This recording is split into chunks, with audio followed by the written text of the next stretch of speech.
Allahabad high court के जज शेखर यादव के खिलाफ विरोध का चेहरा बने हुए हैं वरिष्ठ कांग्रेस नेता और लॉयर कपिल सिब्बल। 50,000 नौकरियां दे के थोड़े सामने खड़ा जी, 50,000 नौकरियां हो गई। भगवंत मान जी की जो नई सरकार है ये नई जॉब्स देने में बहुत अव्वल है। मैनू ये नौकरी पूरी मैरिट के आधार पर मिली है, कोई सिफारिश नहीं हुई, काम पूरे पारदर्शी ढंग ਦੇ ਨਾਲ ਹੋਇਆ। पंजाब सरकार ਦਾ बहुत ਧੰਨਵਾਦ करदा जिन्हां ने सानू अपॉर्चुनिटी लेके ਦਿੱਤੀ। मैकेनिकल इंजीनियर्स ਨੂੰ भी रिक्रूट किया। अब तक 50,000 से अधिक सरकारी नौकरियां युवाओं को प्रदान की जा चुकी हैं। ये है नया पंजाब, ये है रंगला पंजाब। 13 दिसंबर को यानी जज शेखर यादव के विवादित टिप्पणी के सिर्फ 5 दिन बाद ही उनके खिलाफ एक महाभियोग नोटिस विपक्ष के 55 सांसदों ने दिया था। आज से करीब 2 महीने पहले संसद के पिछले सत्र के दौरान ये नोटिस राज्यसभा सभापति जगदीप धनखड़ को दिया गया था। सिब्बल ने इस लड़ाई में बड़े बड़े सांसदों को शामिल कर लिया था। विवेक तनखा, दिग्विजय सिंह, पी विल्सन, जॉन ब्रिटास और केटीएस तुलसी जैसे लोगों ने इस पर साइन किए। इस हफ्ते जाकर राज्यसभा चेयरमैन जगदीप धनखड़ ने उस इम्पीचमेंट नोटिस का जिक्र किया। हालांकि धनखड़ के रिएक्शन से कपिल सिब्बल को गुस्सा चढ़ गया। धनखड़ ने कहा कि संवैधानिक तौर पर हाईकोर्ट के न्यायाधीश को हटाने का मामला संसद के अधिकार क्षेत्र में आता है। कहा कि संवैधानिक तौर पर हाईकोर्ट के न्यायाधीश को हटाने का अधिकार सभापति, राज्यसभा और किसी भी स्थिति में संसद और माननीय राष्ट्रपति में निहित है।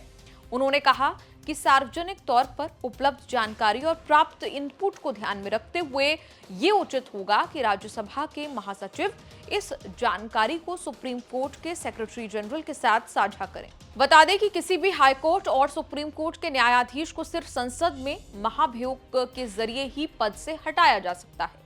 इसीलिए कपिल सिब्बल ने ये तिगड़म लगाया। इसके लिए भी लोकसभा में 100 सदस्यों का हस्ताक्षरित प्रस्ताव या राज्यसभा में 50 सदस्यों का हस्ताक्षरित प्रस्ताव नोटिस होना चाहिए। कपिल सिब्बल को जगदीप धनखड़ की बात सुनकर गुस्सा आया। उन्होंने कहा कि जस्टिस यादव को हटाने वाला मोशन सुप्रीम कोर्ट को भेजने का कोई औचित्य नहीं है। कानून के तहत उनकी कोई भूमिका नहीं है। सिब्बल ने धनखड़ की मंशा पर भी सवाल उठाए। कहा कि धनखड़ को उन आधारों को भी बताना चाहिए जिन पर इसे पेश किया जाना है और राज्यसभा के सभापति को केवल हस्ताक्षरों की पुष्टि करनी होती है और प्रस्ताव को पारित होने देना होता है, जब तक कि उनके पास इस बात के कोई वास्तविक कारण ना हो कि वो प्रस्ताव कानूनी रूप से पेश किए जाने के योग्य क्यों नहीं है। ये ऐसा मामला है जो पूरी तरह से सदन के अंदर का है। इसका सदन के बाहर किसी भी संस्था से कोई लेना देना नहीं है। इसीलिए मैं इसे भारत के सर्वोच्च न्यायालय को भेजने के पीछे कोई तर्क नहीं देख सकता, क्योंकि कानून के अनुसार उनका सदन में प्रस्ताव से कोई लेना देना नहीं है। जब प्रस्ताव पारित हो जाता है और न्यायाधीश जांच अधिनियम के तहत एक समिति गठित की जाती है और फिर वो समिति रिपोर्ट देती है, फिर उस समय सर्वोच्च न्यायालय के माध्यम से वो रिपोर्ट राज्यसभा को भेजी जाती है और फिर उसके बाद कार्रवाई होती है। सुप्रीम कोर्ट से लेकर संसद तक शेखर यादव के खिलाफ घेराबंदी चल रही है, लेकिन इससे क्या उनकी कुर्सी जा सकती है? जजों को हटाने की प्रक्रिया की शुरुआत संसद के किसी भी सदन यानी कि लोकसभा या फिर राज्यसभा में हो सकती है।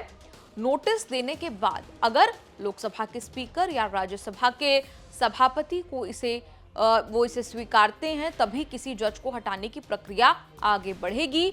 शायद यही उम्मीद कपिल सिब्बल भी राज्यसभा सभापति से कर रहे थे। संविधान के प्रावधानों के अनुसार अगर ये नोटिस स्वीकार होता है तो सदन के चेयरमैन या स्पीकर 3 सदस्यों वाली जांच समिति का गठन करते हैं, बनाते हैं, ताकि जजों को हटाने के लिए जो आधार बताए जा रहे हैं उसकी भी जांच हो सके कि वो आधार कितने सही कितने गलत हैं। इस समिति में शामिल होते हैं सुप्रीम कोर्ट के एक जज शामिल होते हैं, एक हाई कोर्ट के मुख्य न्यायाधीश शामिल होते हैं, चेयरमैन या स्पीकर की सहमति से चुने गए एक न्यायविद शामिल होते हैं। अगर ये नोटिस संसद के दोनों सदनों में स्वीकार किया जाता है तो जांच समिति का गठन लोकसभा के स्पीकर और राज्यसभा के सभापति मिलकर करते हैं।